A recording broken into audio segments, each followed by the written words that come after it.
अस्सलाम वालेकुम नाजरीन د नन ورځ تازه ترین ویلاګ سره زم اعجاز یوسفزئی کتونکو د افغان کډوالو په مهلت کې یعنی ای سی سی کارت لرونکي افغان کډوالو په مهلت کې د شمیر یو څو ورځې پاتې شوې دي 31 مارچ پورې دوی ته مهلت ورکړی شوی دی چې رضاکارانه توګه یعنی ولنټیرلی پاکستان پرېږدي او خپل وطن ته ستانه شي د لړکې حکومت پاکستان وایي چې څوک رضاکارانه توګه پاکستان پرېږدي دوی سره به هر قسمه مدد کولی شي سہولیات په ورکولی شي چې یو دیرشم مارچ ایکسپایر شي نو 1 اپریل نه بعد د دې کډوالو خلاف یعنی د چا سره چې ای سی سی کارت موجود دی د دوی خلاف په کریک ډاون کولی شي د دې لپاره حکومت پاکستان یو پلان تشکیل کړی دی یو منصوبه تشکیل کړی ده ټیمونه یې جوړ کړي دي چې هغوی به په یو دیرشم مارچ نه وروستو یعنی په 1 اپریل باندې به دوی کریک ډاون کوي دوی به په دغه کریک ډاون کې برخه اخلي د دې نه علاوه دغه ټیمونه به چې کوم دی په کرایه اوسیدونکي افغانان د دې نه علاوه مزدوران کاروباري شخصیات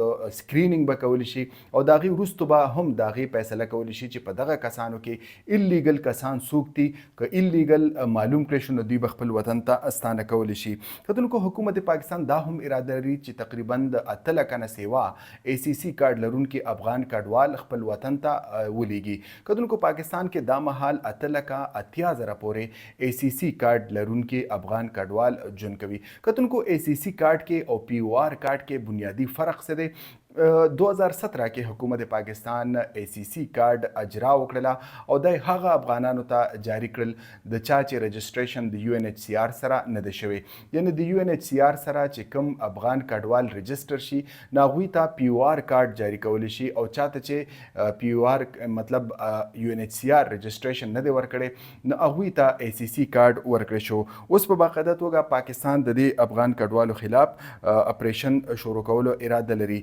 کتونکو پی او آر کارت لرونکي افغان کډوالو سره 13 جون پورې ټایم دی د دې وروسته به دوی خپل وطن ته لیږلی کیږي بې دخل کولی به شي د پاکستان نه دا مهال ویل کیږي چې تقریبا 14 لکه پورې پی او آر کارت لرونکي افغان کډوال په پاکستان کې ژوند کوي کتونکو د دې نه علاوه تقریبا 15,000 هغه افغانان دي څوک چې امریکې قبول کړي دي او امریکې ته د تللو خواهش لري دا هغه افغانان دي چا چې په افغانستان کې د امریکې د فوجیانو سره مدد کړو کار یې کړو دوی پاکستان ته استولی شو او جو بایډن انتظامیه دوی ته دا وعده کړې وه چې دوی به په څه نه څه شکل کې امریکې ته منتقل کولی شي نه صرف دغه 15,000 افغانان دي بلکې 9,000 افغانان استرالیا قبول کړي دي او تقریبا 3,000 افغانان جرمني او برطانوي حکومتونو قبول کړي دي دا کسان به په باقاعده توګه دغه هیوادونو ته لیږلی شي دې لپاره تقریبا ستمبر میاشته پورې تقریبا د 4,000 افغان کډوالو ته تقریبا د ستمبر میاشت پورې ډیډلاین ورکړی شوی دی د دې نه علاوه په اسلام آباد کې او دغه رنګ راولپنډي کې د روان دینه د دې کډوالو خلاف اپریشن شروع کړی شوی دی تقریبا 13 هفته 820 یعنی 820 افغان کډوال اللیګل افغان کډوال دوی نسلی دي او دوی په مختلفو ځایونو کې قید کړی شوي دي د دې نه علاوه زه بل ذکر وکم چې دا هغه افغان کډوال دي تقریبا 15,000 دي د امریکې په کې تقریبا 25,000 قبول کړي دي څوک چې ایجوکیټډ طبقه ده دوی واپس افغانستان ته هم نشي تللی ځکه چې هلته د دوی ژوند ته خطره ده هلته د دوی د روزګار مسایل دي هلته د زنانو د تعلیم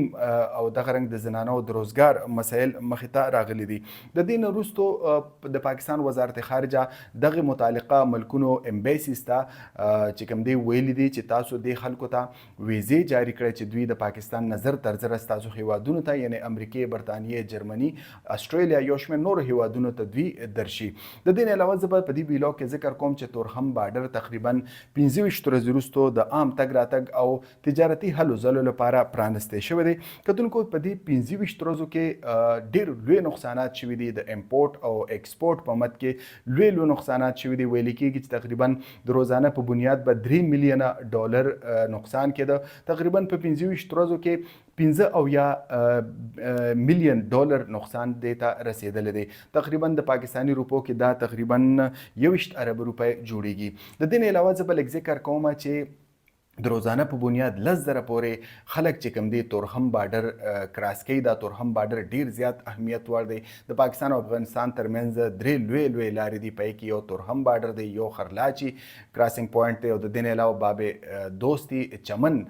سپین بولدک بارډر چې کوم دی په هغه مین پوینټ یو هغه هم دی. خو تورخم بارډر ډیر زیات اهمیت لري ځکه چې په دې باندې تقریبا 10,000 کسان د ورځې ځي او د دې نه علاوه 1500 پورې مریضان هم پاکستان ته راځي. دا هغه مریضان دي د چا علاج چې په افغانستان کې ممکن نه دی او دوی پاکستان ته د علاج لپاره راځي. نو دې خلکو ته ډیر زیات مشکلات رامخې ته دي. کتونکو افغانستان کډوال چې کوم دي دا ډیر بې سر و سامان دي. دوی چې کوم دي بې وطنه دي، لاوارث دي. د دوی سره ښه سلوک پکار دی. دې لړ کې وزیر اعلی خیبر پښتونخوا علي امین ګنډاپور ویلو چې په کومه طریقه دوی خپل وطن ته لیږلی شي، دوی ګرفتارولی شي، د دې پالیسۍ مونږ سپورټ نه کوو، حمایت نه کوو. دوی د په صحیح طریقې سره د ملک نه بهر ولیږل شي. بلکې هغه دا هم ویلو چې تقریبا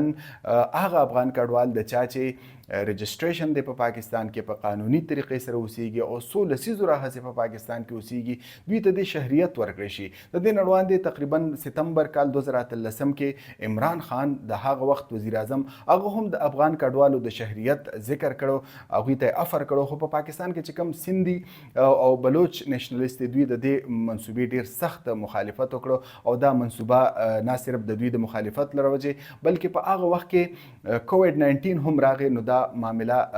سردخانې ته لاړه او په دې باندې بیا چا غور هوز ونه کړی شو. نو زه دا ذکر کوم، زه دا فکر کوم چې په پاکستان کې چې کوم کډوال اوسیږي دوی ډیر زیات بې سر و سامان دي، دوی ډیر مشکلاتو سره مخ دي. نو یقینا امکان دا هم دی، ځینې ذرایع دا وایي چې شاید چې دوی لا ایکسټنشن ورکړی شي، ای سی سی کارډ لرونکو لا ایکسټنشن ورکړی شي ځکه چې تقریبا 80% هغه خلک په ای سی سی کارډ لرونکي دي د چا پیدایش چې په پاکستان کې شوی دی. نو داسې نه ښکاري چې ګنې حکومت پاکستان د ایکسټنشن ته یا توسیع ورکولو ته تیاري. ولې بیا هم مونږ دا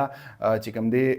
درخواست کوو چې دوی ته د لږ ایکسټنشن ورکړی شي چې دوی لږ په صحیح طریقې باندې د پاکستان نه خپل هیواد ته ستانه شي. کتونکو دا د نننۍ ورځ اهمترین ویلوګ. راتلونکي ویلوګ پورې اجازه یوسفزۍ ته اجازت ورکړئ. د الله پامان.